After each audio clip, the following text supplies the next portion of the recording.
สองบางทีสาวงามนักหนาแถมอายได้มา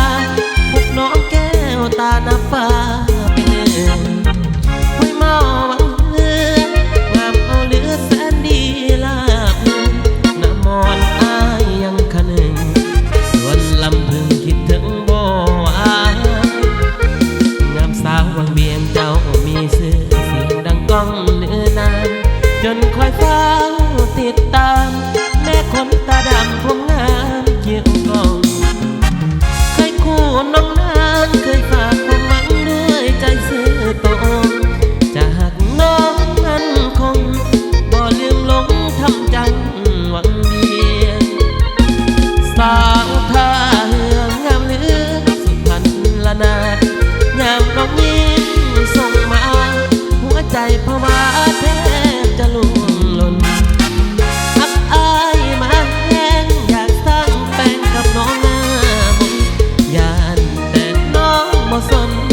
น้องคนงามคงบ่ใจร้ายเงียบอายจากลาทางน้องแก้วตาก็เพียงแต่กายหากว่าน้องคิดเห็นใจขอสบายน้องจงคอยท่าอายขอฝากเสียงเป็นสำเนียงเสียงเพลงบ้านนาน้องอย่าได้ลืมลาคิดถึงคนตาทุกลมหายใจ